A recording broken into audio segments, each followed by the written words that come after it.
Welcome to the shit show. Every single day, a new flavor of fuckery. Cause everybody's such, you see, and they're dumber than a bag of clots. Monday, bullshit. Tuesday, bullshit. Wednesday, hey, what the fuck? And then 4 more days of increasingly stupid, ridiculous, ignorant, boulder, dash, poppycock, bollocks, and fuckery. Hello. Man, it's been a heck of a week. In the news and my private life, apparently. Anyway. Give a few minutes. Oh, excuse me. Let's see, present screen. Oh, excuse me. There we go.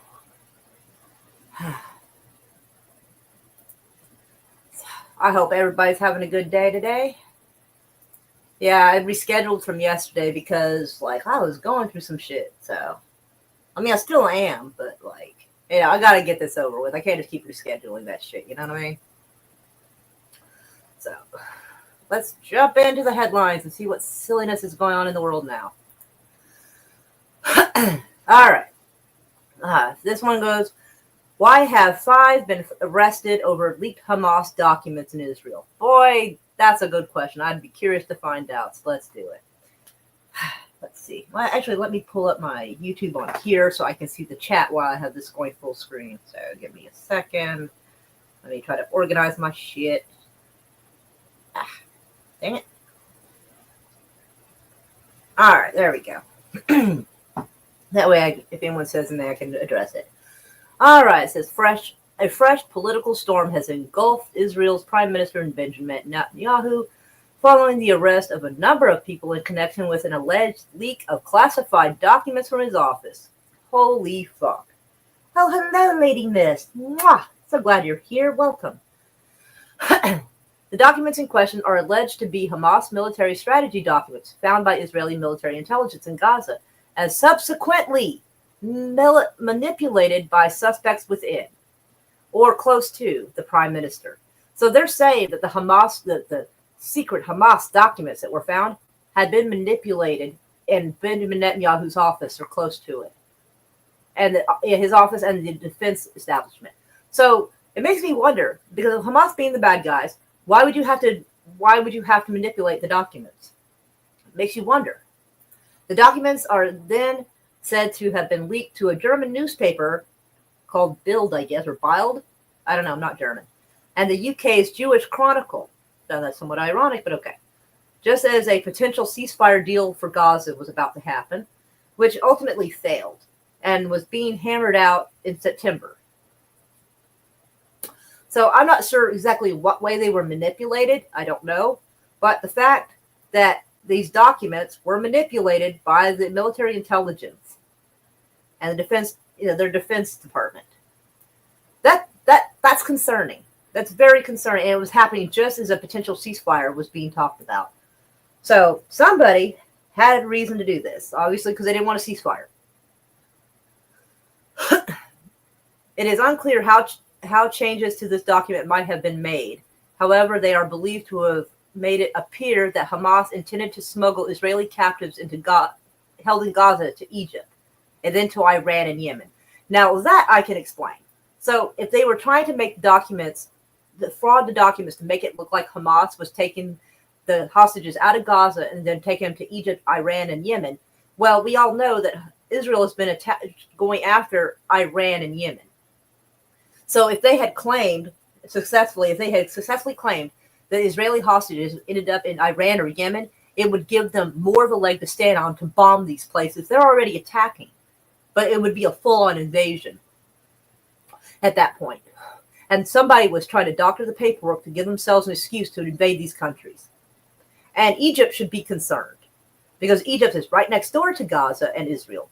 And they have been kind of dickheads. Egypt has basically been allowing Israel to do this. And if you stand by and let bad shit happen, it's going to happen to you eventually. So Egypt just about had a problem. Among the 5 arrested on suspicion of leaking and manipulating intelligence is the Prime Minister's spokesman, Eli Feldstein. Oh boy. Announcing the arrest on Friday, an Israeli court in Rishon LeZion, I guess, I can't pronounce that, said a joint investigation by the army, the police, and Israel's Internal Security Service and Shin Bet, which I think is kind of like their Homeland Security, kind of, I think. Either way, had led them to suspect a breach of national security caused by the unlawful provision of classified information, to which also had harmed the achievement of Israel's war aims. Yeah, I bet, because if you got found out that you lied about some Hamas documents, making it sound worse than it actually was, that would mess up Israel's war aim. Because a lot of it was made up excuses to do this. The leak, the judge Manakim, I guess, Mizrahi said, lifting parts of this previous gag order that had limited reporting posed a risk to sensitive information and intelligence sources and harmed the efforts to achieve goals of the war. Yeah, because it's showing that the hostages were not taken to another country, so it stops them from having as much of an excuse to attack. It's kind of fucked up. Netanyahu has denied any wrongdoing by members of his office. Of course, they want to keep their job. And according to a statement issued on Saturday, claims he was only made aware of the leak via the media. Yeah, after it already hit the fan. It says, this is big. Mitchell Barak, an Israeli pollster and former political aide to several senior Israeli political officials, including Netanyahu, told Al Jazeera. This is potentially worse than Watergate, which is ironically the hotel Netanyahu stayed in at his last visit to Washington. That's actually funny. Referencing the residence that gave its name to the scandal of the early 1970s, which brought down President Nixon. So the fact that he's comparing this to Watergate, there's an irony to that. There really is. So basically, they were caught defrauding paperwork to make it look like Hamas was doing stuff they weren't actually doing. And I wonder how many of these documents they claim they found of Hamas were also doctored. I do wonder. It certainly begs the question. Sorry, I'm having some trouble breathing today, and my inhaler is out. So, and I haven't had a chance to go get another one. So I'm having some trouble there. All right, next article. A guy named Israel Katz, that's actually his name, new Israeli defense minister, is longtime Netanyahu ally. Now, the reason why he has a new defense minister is because he's fired his last one, a guy named Gallant, because Gallant was basically telling Netanyahu he needs to stop doing what he's doing. Because anytime you go into a country and you're, bombing shit, you need to have specific targets and specific objectives. And he wasn't doing that. He was just bombing shit to bomb it. And his defense minister was like, you can't just keep doing this. And he finally got fired because, again, you can't just go. How are you going to commit a war if you don't have objectives and targets properly? Like, that doesn't make sense. It's just a mess. So he fired him and hired this other guy who's not even really qualified. Gallant, I think, was a general. So he'd been in the military a long time. This guy, no. So basically, he hired this guy because he'll do whatever, Netanyahu tells him. Israeli Prime Minister Benjamin Netanyahu hailed his new defense minister as a man of action. No, he's not. With a combination of rich experience and executive capabilities, but analysts describe Israel Katz as primarily a yes man who will provide Netanyahu more freedom in pursuing war on multiple fronts. We all know that's a terrible idea. That wears your army way too thin, and it makes a mess of everything, but whatever. And on the path to Prime Minister's own political survival. Well, the Prime Minister's own political survival is because a lot of people have been protesting long before October 7th, trying to get him out of office. And as soon as he lets up at all, they're going to drag him out of that office. And he's afraid of that happening. That's why one of the reasons this war has been going on for a while. Anyway, Israel Katz, age 69, had been serving Israel's as Israel's foreign minister until Netanyahu dismissed Defense Minister Gallant in a sudden move Tuesday night. The ousting came as Biden administration, which had used Gallant as a crucial interlocutor, I guess it's like a go-between probably, was distracted with U.S. elections. I don't know why they're... Well, I guess they would be distracted since they're so involved in our elections. While Gallant had served as a general, I thought he had been a general, Katz has no experience in the portfolio, despite coming to the job as Israel fights simultaneous ground wars in Lebanon and Gaza. They're also attacking Iran and Syria, but whatever. And is also locked in rounds tit-for-tat bombings with Iran. Defense Minister declined to comment on Katz's qualifications. The guy's not actually qualified. He has no proper experience in anything like this. He just hired the guy just to fill the spot who will tell him yes and let him do whatever he wants. That is never good. There needs to be a checks and balances in everything that goes on like this. The Prime Minister gave a very eloquent statement about the wonderful experience he brings to and his qualifications, but he has no qualifications. Delilah Schindlin, a Tel Aviv-based political analyst, said of Katz, he's a loyalist. So yeah, even their own people, their own citizens are like, yeah, this guy's not fucking qualified for this job. So it's not even like my bias saying it. It's them. I'm using their words. They're telling you that this guy's not qualified for this job. The appointment clears the way for Netanyahu to cut a deal with the ultra-Orthodox parties that want to continue to be exempt from the mandatory military service, a move Gallant fiercely opposed. See, that part I actually get. Because I feel like if it's against your religion to do certain things, the government shouldn't be able to force you to do it. So that part is probably one of the only things I agree with about Netanyahu. Because he was cutting a deal with the ultra-Orthodox who do not believe in fighting and going to war. And he wasn't going to make them. But Gallant wanted them to. And his argument was basically there's probably like 15 or 20,000 people that qualify as ultra-Orthodox. And so he said that's like 15 or 20,000 people we need in our military. So I actually do agree with Netanyahu on that he isn't going to force people to go against their religion to join the army. That part is probably the only time you'll hear me say that I agree with Netanyahu. All right, so Katz has staunchly stood by Netanyahu in the past and is known to be among the most unquestioningly... I don't know what that word is. That's not actually a word I've ever encountered. Let me go see what it is, because I actually don't know. A small group of people specially trained for a particular purpose or profession. Okay, so I guess he's unquestionably, good for the party's objectives, I guess. I don't know. He is among the ministers who showed up to court in Jerusalem with Netanyahu in 2020 as he began his yet-to-be-concluded corruption trial. Oh, yeah, so Netanyahu had been dragged in and out of court since 2020 for corruption and office charges. I forgot to mention that. That was one of the reasons people have been protesting pretty much since 2020 to get Netanyahu out of office. So, I forgot about that part. Yeah. Alongside the threat of an inquiry over security failings that led to October 7th Hamas attack, make Netanyahu all the more desperate to stay in office, where he can use his levers of power to attempt to avoid jail. Yeah. So that's their words. That's being reported from them.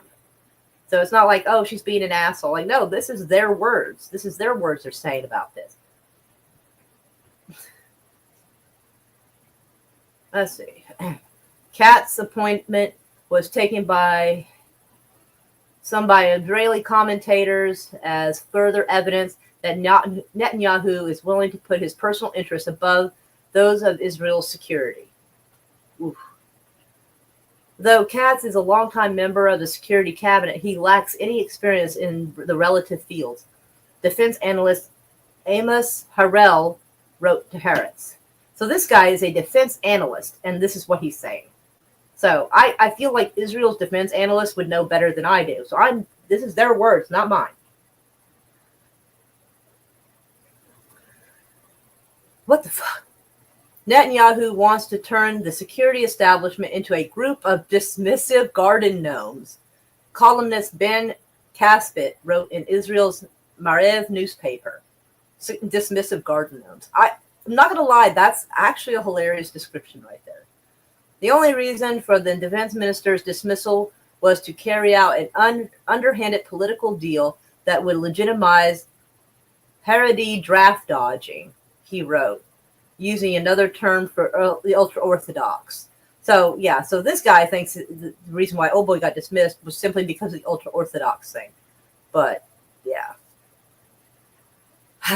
Netanyahu has already stacked his cabinet with appointees who will help ensure his political survival to advance his own agendas, including ministers from Haredi party who are demanding their community is exempt from the draft. So, and again, like, this is their defense minister, well, what was it?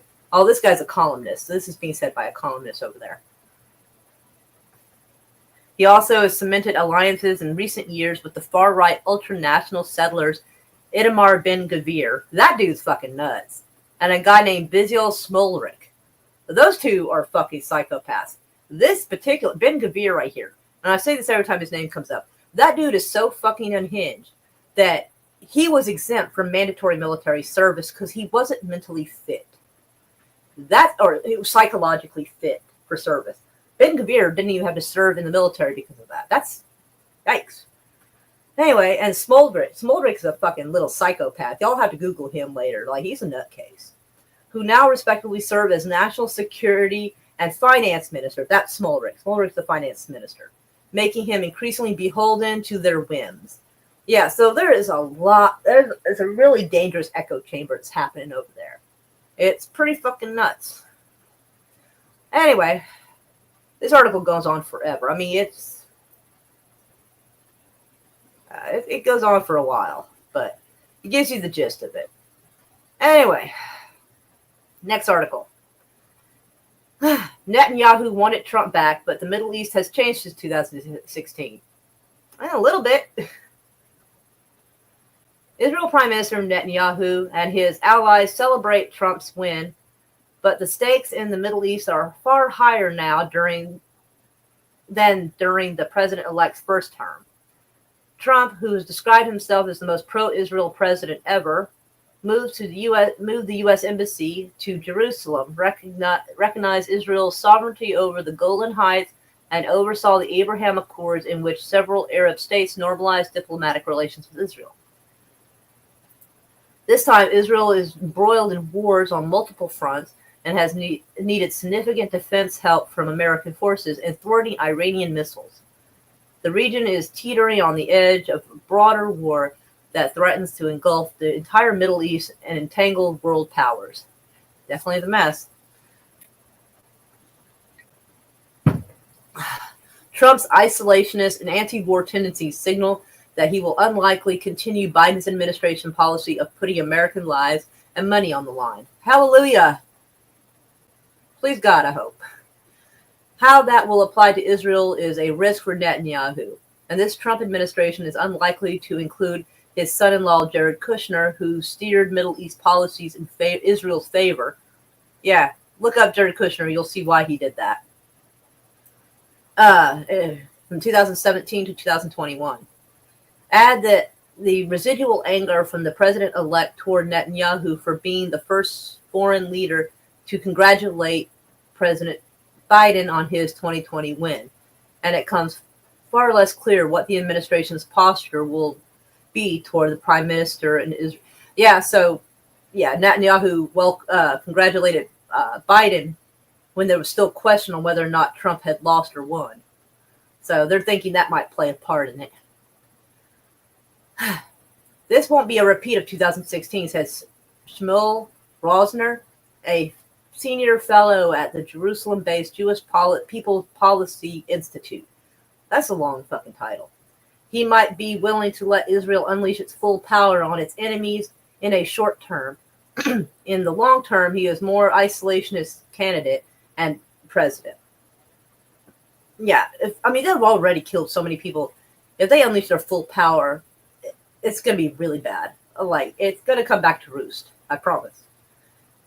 The stupid shit America does oftentimes does come back to roost. It does. Much of what Trump did for Israel during his first term required little from the U.S. Now he comes into office with American troops on the ground in Israel, manning anti-missile systems and billions of dollars in defense commitments. Some of these costs are backed into the U.S. already approved military aid to Israel, but much of it is new spending. So, yeah, new spending. And, yeah, the fact that we have American troops on Israeli grounds in this mess is bad. We would have been better off if we had had Ron Paul. I'm just going to say that. Anywho, further, the Saudis have raised the cost of normalization with Israel to now include U.S. defense treaty and Palestinian state. I'm surprised Saudi's done that, because Saudi Arabia has been kind of a little bitch. So I'm actually really surprised they threw that in there, to be honest. But of course, all the surrounding countries this is going to be their problem, because refugees and stuff always end up trickling over into surrounding areas when stuff like this goes on. So even indirectly, this is going to be their fucking problem too. Trump did many things that were supportive of Israel and that the Israeli government wanted, but they didn't require a huge degree of American commitment, said Michael Koplow, Chief Policy Officer for the New York-based Israel Policy Forum, a pro-Israel think tank that advocates for a two-state solution. This time around, the Israelis now have over a year have been getting huge amounts of U.S. support, and the longer the fighting in Gaza and Lebanon continues, the more is going to have to continue. Like, once you've had your foot on someone's neck long enough, you kind of can't let up now because they're going to come up at you. That gets blown up exponentially if there is an increased conflict between Israel and Iran. Trump's plan for Iran are perhaps the murkiest part of his Middle East agenda. At one moment appearing to encourage Netanyahu to strike Iran's nuclear facility, something that could certainly trigger a broader war, while simultaneously saying he wants to avoid war and cut a deal with Tehran. Yeah, I feel like that's kind of confusing.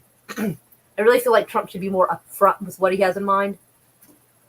So that's kind of a conflicting mess. Sorry, I'm trying to... my knee's giving me trouble, so I'm trying to find a way to sit that my knee's not hurting. Anyway. Oh, hello, Putin cat. More expanse in 90 minutes. His first term took a decidedly hawkish posture on Iran. Trump pulled the U.S. out of a 2015 nuclear pact, which imposed strict but temporary restrictions on Iran's nuclear work. He imposed crippling sanctions on Tehran that killed off Iran's trade with Europe and many other countries, causing an economic crisis, which is kind of fucked up. His decision to order the strike that killed Iranian leader Qasem Soleimani led to pledges of revenge in Tehran, which continued after he left office. Earlier this year, the U.S. intelligence officials briefed Trump on alleged threats by Iran to assassinate him. Yeah, but how much can we trust U.S. intelligence? I think it was to try to scare Trump out of not going to office. That's my guess. Simultaneously, Trump has said that he doesn't want conflict with Iran, and he isn't seeking regime change, but wants to assure Tehran doesn't develop a nuclear weapon. I get that. That has come wrapped in a broader promise to American voters that his administration will end wars, not start them. That would be nice. That would be nice if maybe we can keep some of our money and our soldiers here. That would be nice. The confused posture could reflect personalities within Trump's orbit who are vying to shape his foreign policy. His circle includes traditional Republicans who want a tough approach against American enemies, as well as those who view China as the biggest threat to the U.S. and power and influence. Then there is the wing of isolationists who want the U.S. to stay entirely out of foreign affairs. I agree with those. Who will win will play a central role in how Trump's Middle East policy plays out. Oh, let's see. When are they going to act on that? They should have stayed in the agreement. Yeah, I wish I knew why they changed that. I don't know. All right.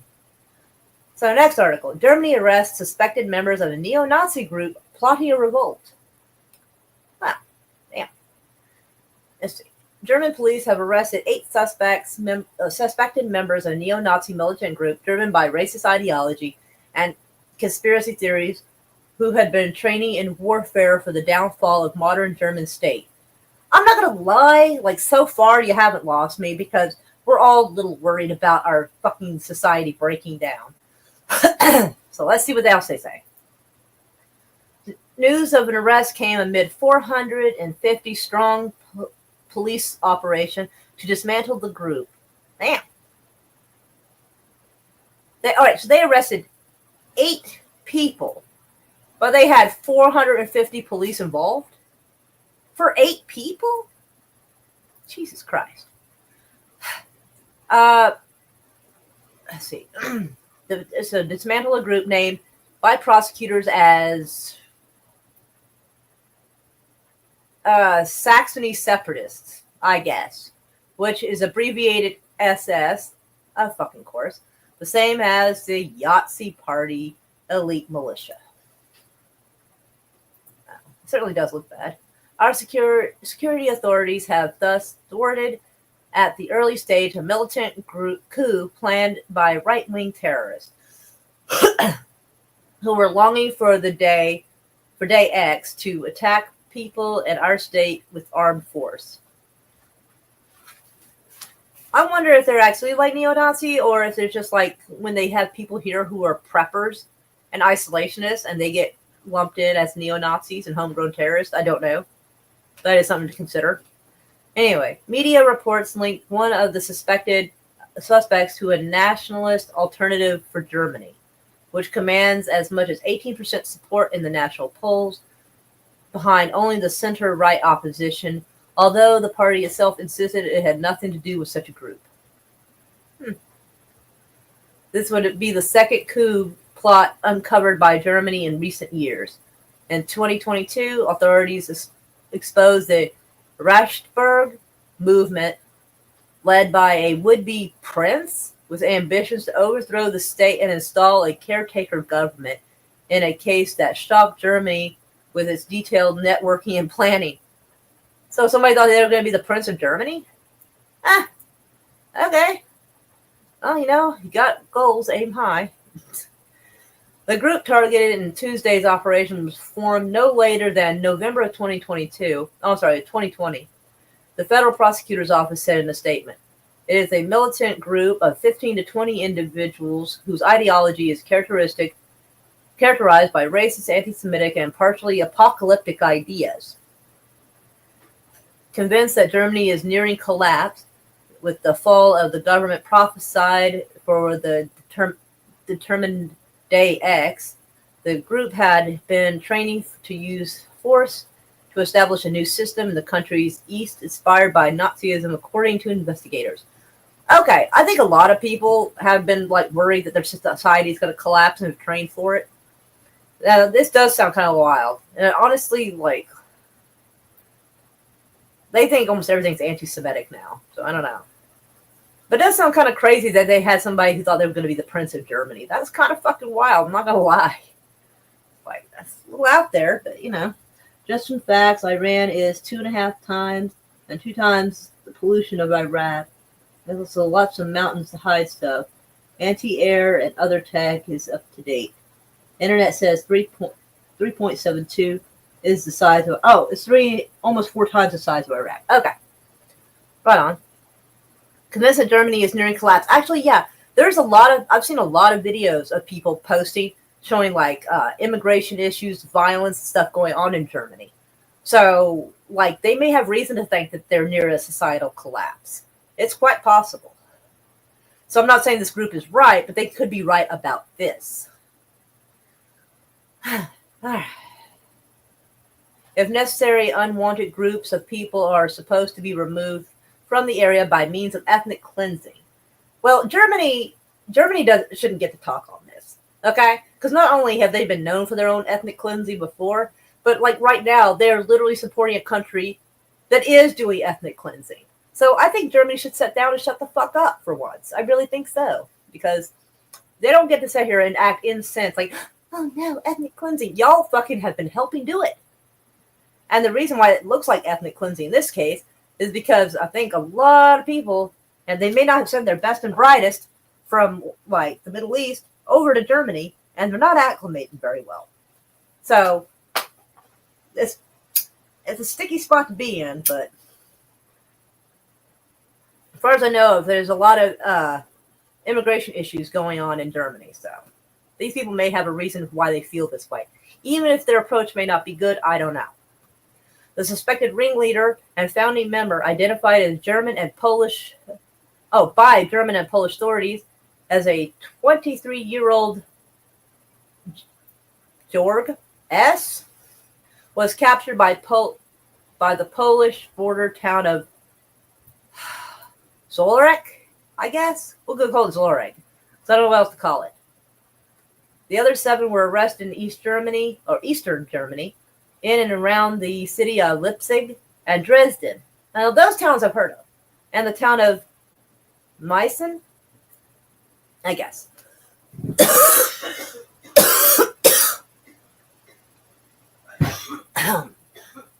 The air is dry and my lungs are messed up. Apparently someone else's is too. But, sorry, the air's got... My inhaler's out, so give me a minute.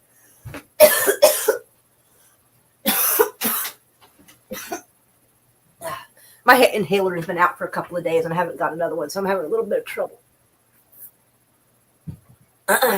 Sorry. All right. The suspect, who prosecutors said had conducted urban warfare exercises and had procured fatigues and bulletproof vests, could be charged with participating in domestic violence organizations, in some cases under juvenile law. What? I'm guessing those kids are underage? Oh boy. Yikes. So I'm guessing this 23-year-old guy recruited some young people to do this, since they're going to do it under juvenile law. Damn. Well, apparently they're getting into it. Drink some water. I am.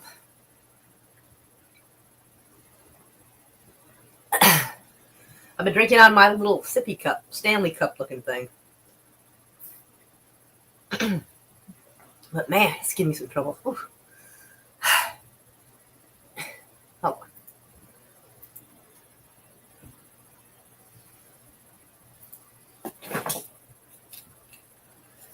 Yeah, unfortunately, I'm out. So it's definitely giving me some trouble. Oh, hello there. How are you? I've not seen you in ages. Goodness gracious, it's good to see you. I hope you're doing all right. I am having breathing troubles. The air is too dry and my little lungs are sad. 'Tis the season. Sadly, it's always a season for me. My lungs hate me all the time. Hey, so obviously Germany's got a whole handful of shit going on over there. Oh, excuse me. So basically, I think if anybody is taking any precautions for anything like economic collapse due to like high influxes of immigration, they're considered a neo-Nazi and ethnic cleansing. I'm like, yeah, you're darned if you do, darned if you don't, you know. All right. This article is about the defense minister I was telling you all about, Gallant. After his firing, Gallant tells hostages' families Netanyahu needlessly keeping IDF in Gaza. Former defense minister, whatever that is, Gallant, reportedly told families of the hostages held in Gaza that the Israeli military had no reason to remain in the Strip, and that Prime Minister Netanyahu is keeping soldiers in Gaza out of desire to stay there. The conversation came hours before his firing went into effect Thursday evening, and the Knesset voted to approve the appointment of Israel Katz, I was telling y'all about him, as the new defense chief. And remember that their officials were even saying that Israel Katz has no military experience, where Gallant was a general. Well, probably still is a general. And yeah, so they're basically replacing a general with some yes man who doesn't have any military experience like this. Anyway, according to the report on Channel 12, Gallant, who was abruptly fired from his post by Netanyahu on Tuesday night, told families that the prime minister is the only one who can decide whether or not to agree on a hostage deal, and that he tried and failed to influence the prime minister on the matter. The head of Shin Bet, the chief of staff, and I think the head of the Mossad agree with me. So yeah, even Shin Bet and Mossad wanted Netanyahu to change what he was doing. You know what I mean? Y'all may think I'm an asshole, but you're going to tell me these guys are anti-Semitic too? Come on now. His shit's like, man, Netanyahu's been out of control for a while. And they've been apparently, this has been brewing for a bit.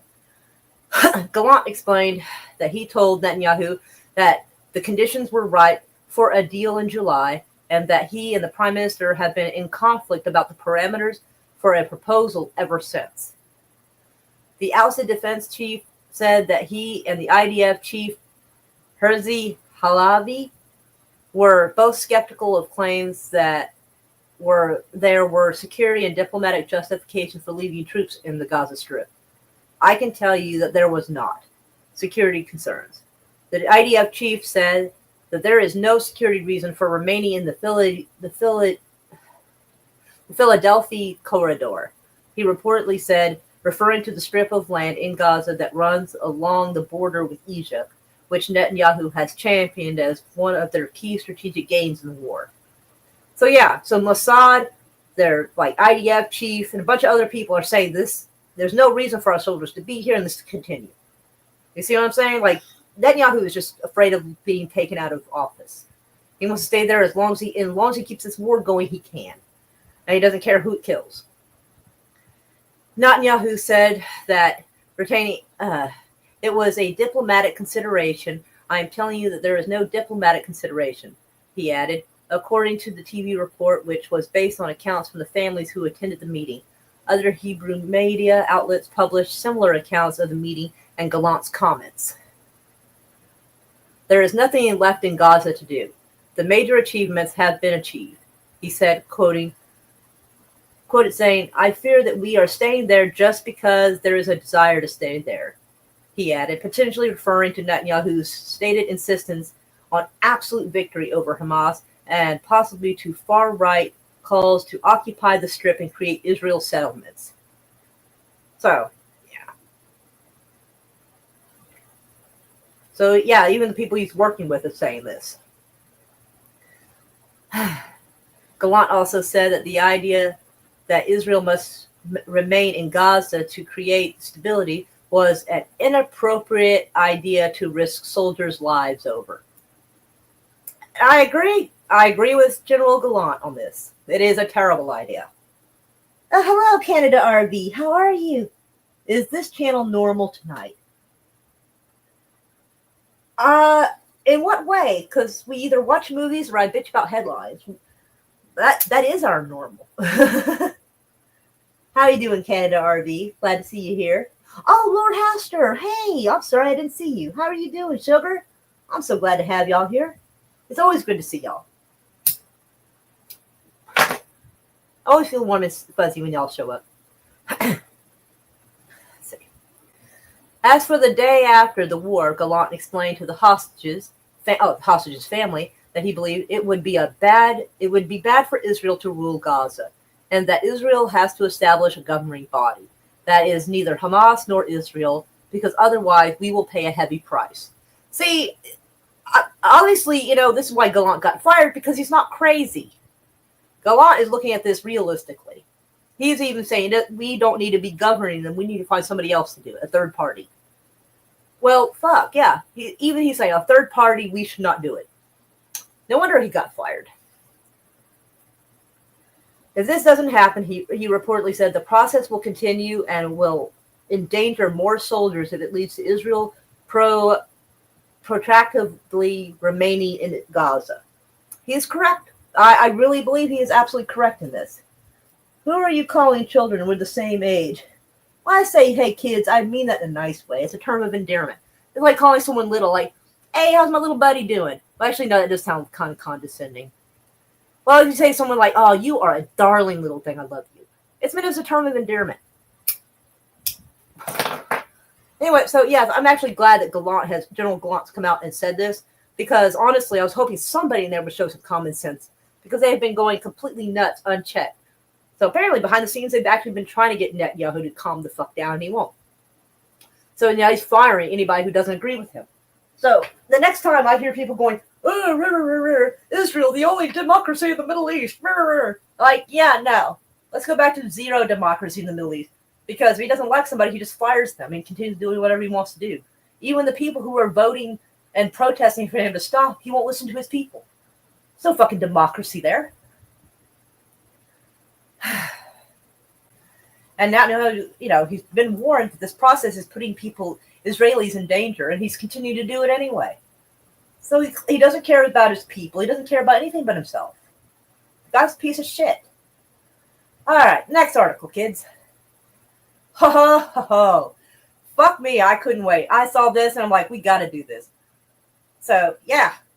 So apparently we are not the only ones that had our own version of Operation Paperclip. Apparently Canada and Israel did too. Although I don't think Israel is actually mentioned in here in this article, but I did read it somewhere else. Y'all can look it up. I Googled, did Israel have an Operation Paperclip? Or did Israel allow Nazis to come to Palestine? I asked that question, and boy, oh boy, did I get a fucking answer. Holy shit. Y'all will trip when you see it. Y'all go check that out later. Anyway, Canada decides to keep secret identities of 900 alleged Yahtzee war criminals admitted after World War II. Fucking, and I can't even give them too much shit, because America did it too. Everybody's fucking guilty of it. I just find it interesting. So let's jump into it. I forget how. I think I came across this when I was looking for something else. And I was like, well, shit. The Canadian government has decided to keep a list of some 900 alleged Yahtzee war criminals let into the country following the Second World War. On Monday, Library and Archives Canada sent letters to people and organizations who requested release of the documents under the country's access to information laws. They have their own freedom of information laws. And they refused it. They turned them down. They're like, nah. Like, that's crazy.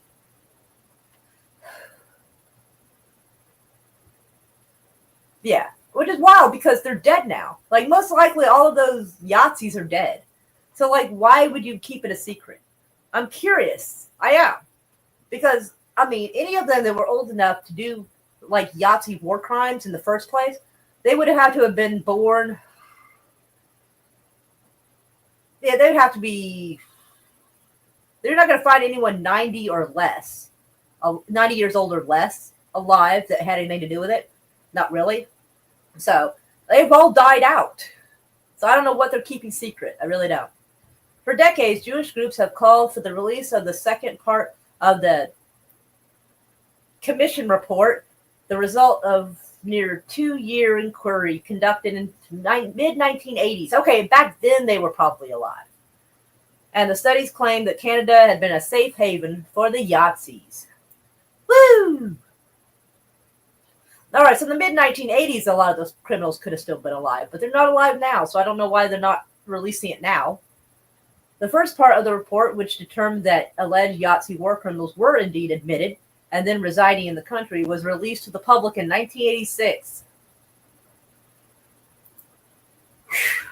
The second part, which names names and has kept under lock and key for nearly 40 years. Last year, the issue exploded into a full-blown international scandal after Canada's parliament gave a standing ovation to Ukrainian Yahtzee war veteran. I remember seeing that on TV. That was the funniest fucking shit. And he's like, yes, I'm a World War II veteran. You probably should have asked which side he was on.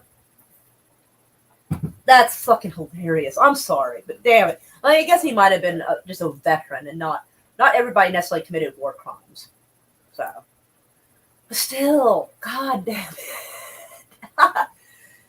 To make matters worse, this happened during a visit to legislators by Ukrainian President Zelensky.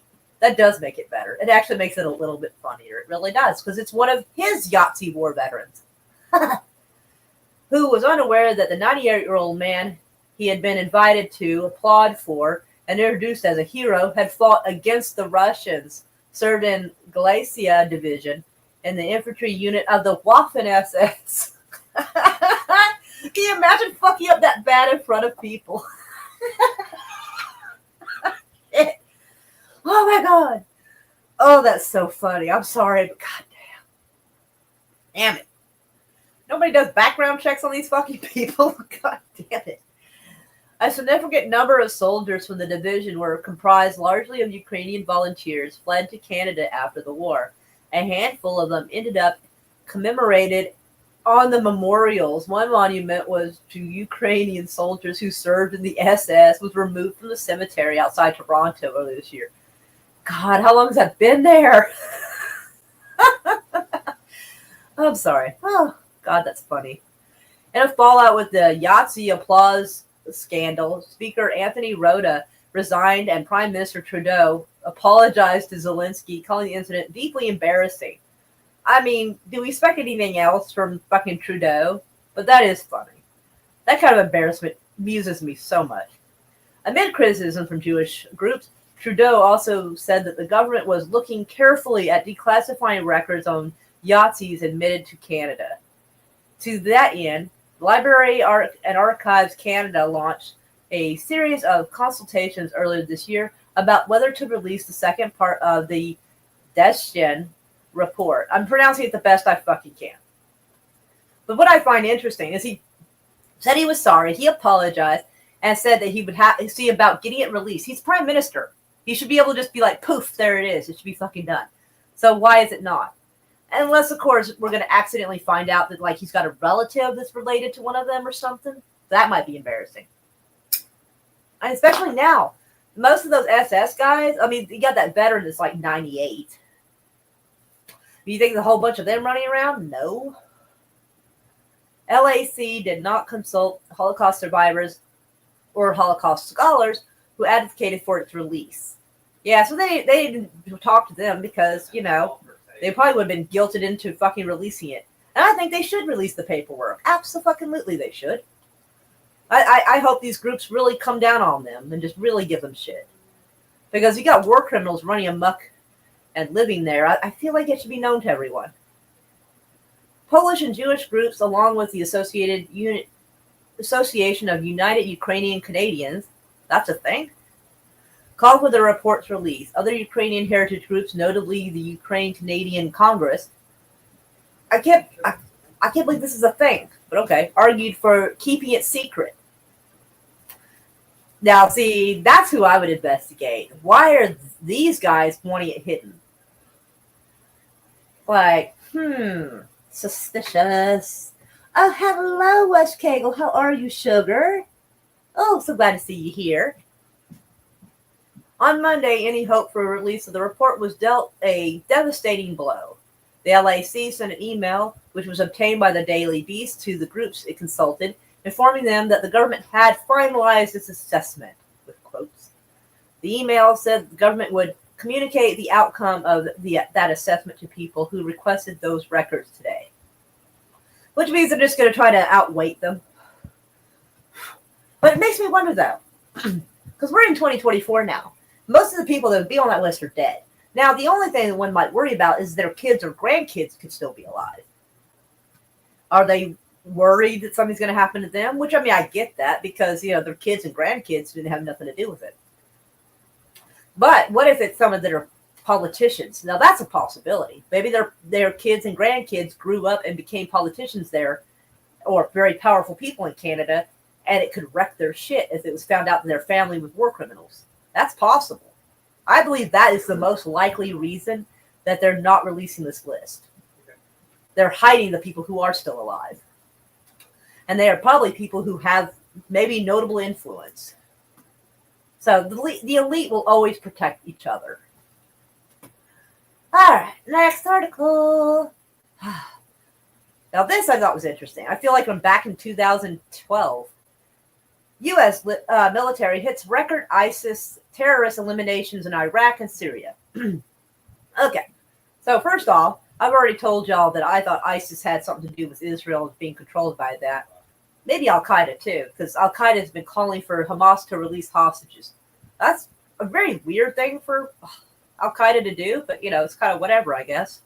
But so when they say this, are they mean like this year or like in general? Like, I'm curious because we were over in Iraq for the longest for like 20 fucking years, and you're telling me now, only now the U.S. has hit like a record of terrorists being eliminated in ISIS. I thought we've been fighting them for like 20 years. Like, what the fuck? Well, it was Al Qaeda first and ISIS, whatever.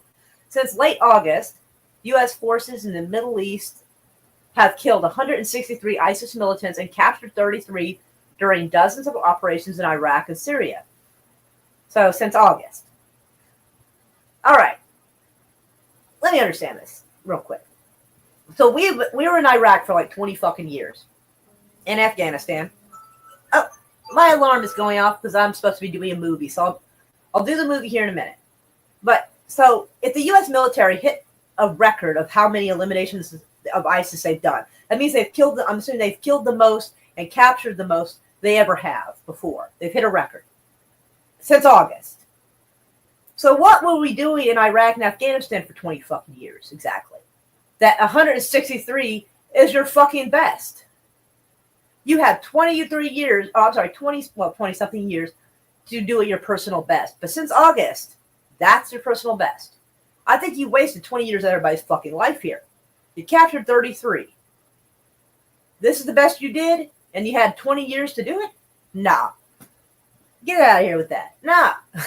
What? Jesus Christ, man. I just can't.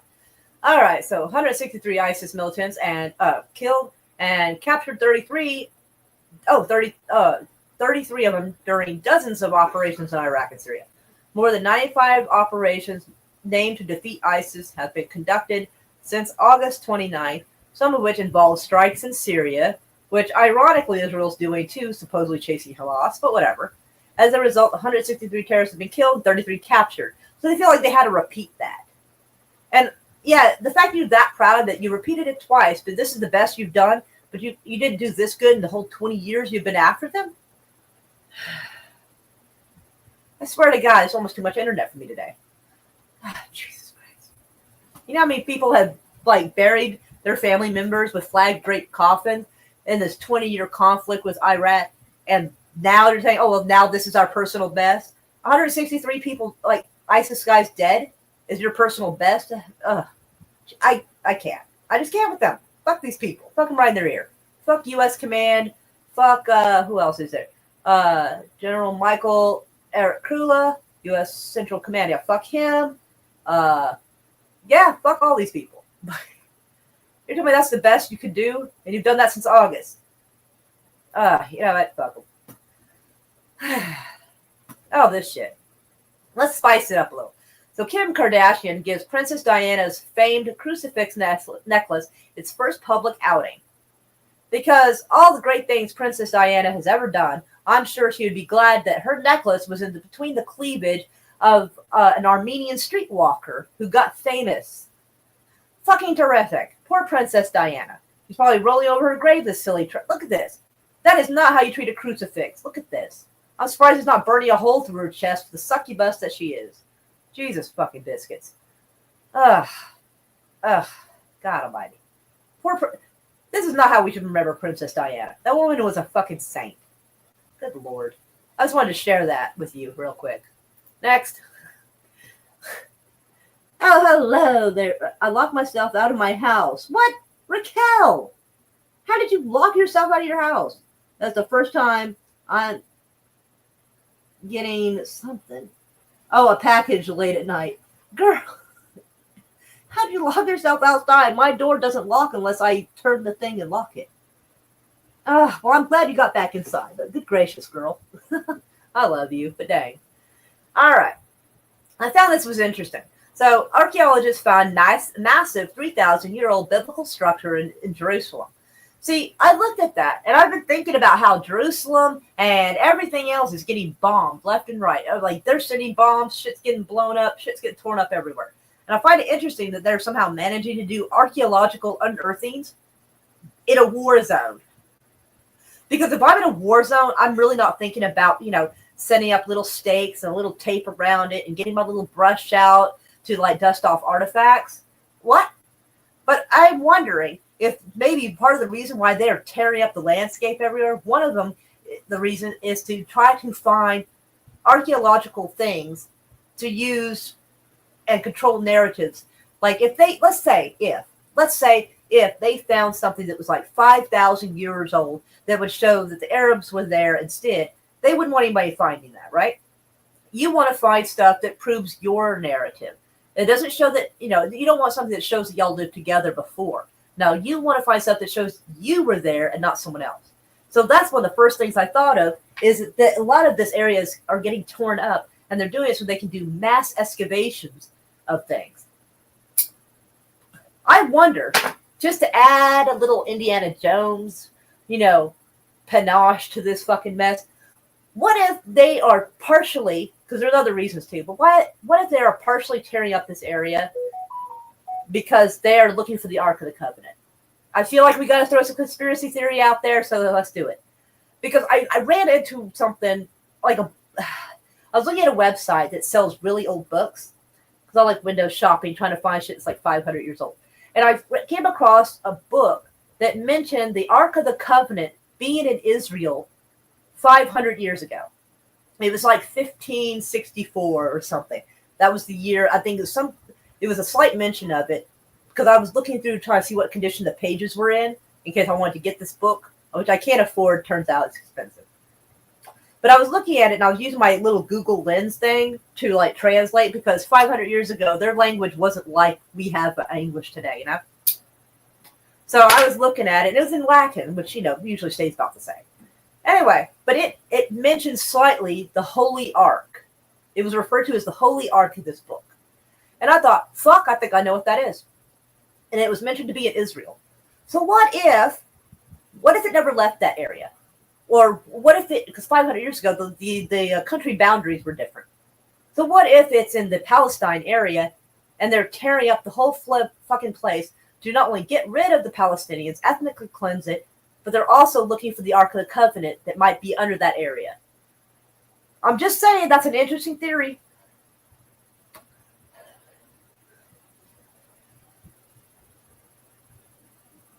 See, last time he packaged late, Putin said Kim made camel fashionable. I don't know what that means. Love you, Raquel.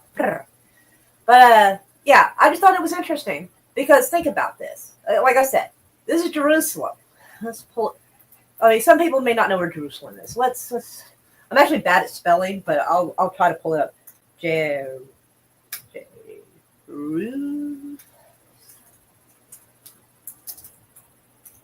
All right. Did I? Oh, I think I may actually have spelled it correctly. I'm fucking surprised. Holy shit. Okay, that amazes me. Really? Make the map that fucking small. Really? All right. Oh, this is images too. All right. I need to find something that shows Palestine. And the reason being is because it'll help you know where things are located in conjunction to that. Okay.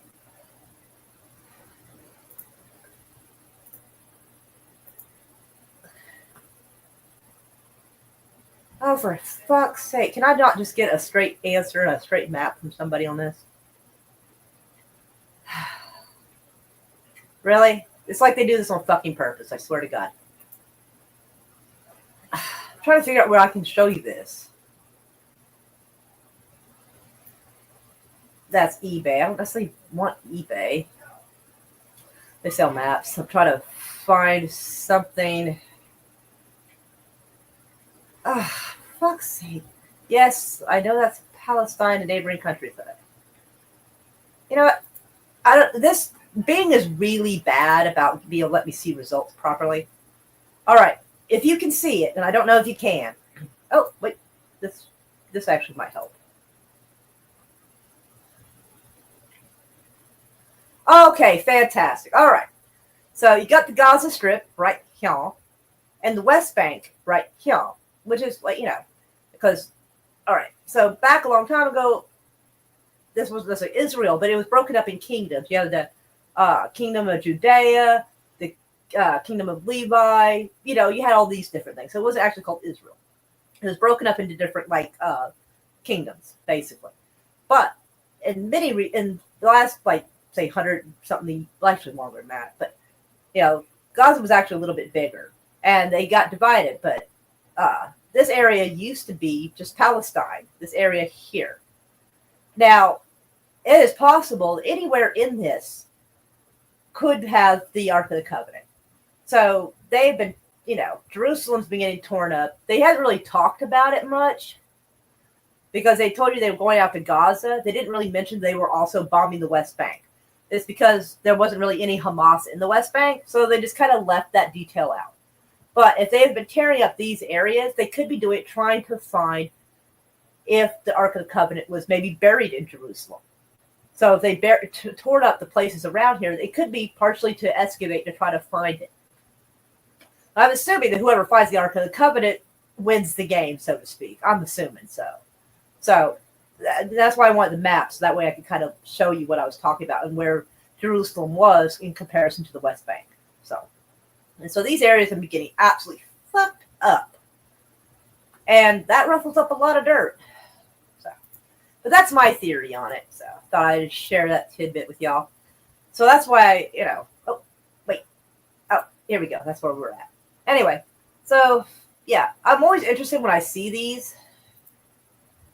Let's see.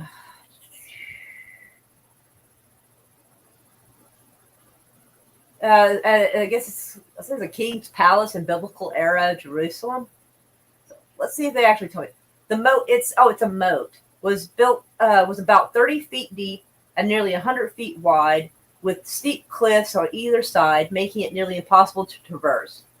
So, yeah, so apparently some sort of a structure. I don't know if it shows any, like, drawings on the wall or anything. But honestly, at this point, it could really have belonged to anybody. Well, I thought I'd show it to you. Anyway. So Ukraine is trying to get us all fucking killed, but that's no shock. Ukraine says it attacked North Korean troops for the first time. Let's refresh it. 3 days ago, this came out. Oh, apparently there's not a whole lot to this. Oh, nope, there it is. All right, North Korean troops have come under fire after joining Russia's war, Ukrainian officials say. Ukraine's defense minister said it's a small-scale clash with soldiers mixed in with Russians. The Pentagon says that North Korean troops engaged in combat would make them a fair target in war. I mean, I get that, I guess. North Korean troops are already seeing military action in Russia's Kursk region, according to Ukrainian officials.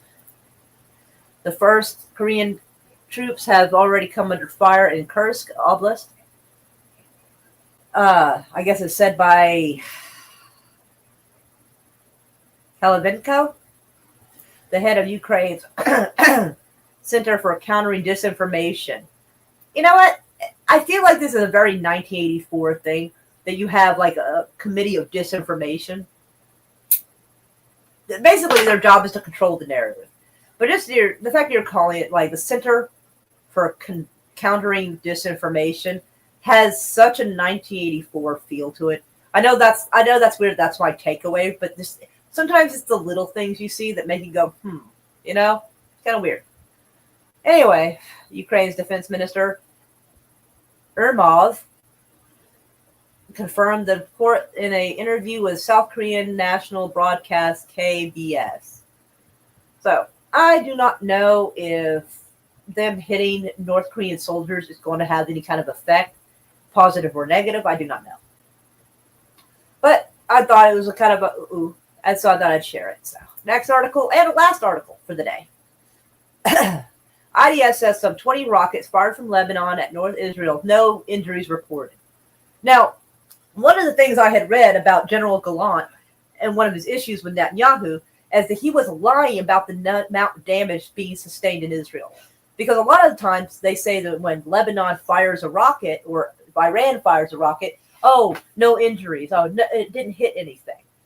And Gallant came out and said that he was lying to the people about this. And that was one of the issues he actually had with Netanyahu, is that he was not being honest with the people about the damage that was being sustained. they kept putting out spin stuff, saying, oh, well, they threw missiles, but they didn't hit us. I mean, how the hell are you going to fire 20 rockets, but it didn't hurt anybody? Come the fuck on. You know what I'm saying? They keep saying, oh, well, we'll get into this. Hold on. Around 10 rockets were fired from Lebanon at North Israel. Wait. Oh, then 10 more. Okay. A short while ago, the IDF said after sirens sounded in Haifa, remember I showed you where the West Bank was? That's on the opposite side near the water and up a little bit. That's where Haifa is. It's the best way I can describe it without a map. Haifa, Acre, and surrounding areas. Early this morning, another 10 rockets were fired at the western and upper Galilee. That's a little further than up north from Jerusalem, I believe, according to the military. Some of the rockets were intercepted by Israel's air defense and others struck open areas.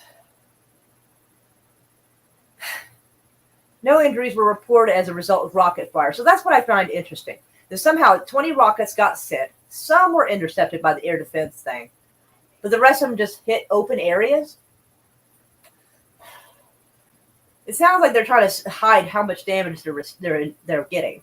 That's also kind of weird because it's probably a way to look like you're doing good by hiding how bad you're getting hit. But also it takes away your victim status because you can't really complain how much damage you're sustaining if you're claiming you're not sustaining damage. You know what I mean? No injuries were reported as a result of rocket fire. Separately, after suspected drone infiltration sirens sounded in the Carmel region, the IDF said the incident is over without elaborating further. No injuries were reported in the incident. So I think it's odd because, I mean, how do you fire 20 rockets and not hit anything? I don't know. That just sounds sus to me. I think they're lying about it. And Gallant said that they have been doing that. So, anyway, that is our news for the day. I've been feeling kind of depressed, so the Ark is in Egypt. Maybe. Maybe it is. Maybe it's not. I don't know. And honestly, I had to go back and look and see where the country's borders were 500 years ago when this book was made. So maybe it was in what is now currently Egypt. It's possible. But I thought it was still an interesting theory. See. The area used to be the land of Canaan. Yes. This is pretty much talked about in the Old Testament. Yes. It was the land of Canaan. And then, I don't know what else to call them.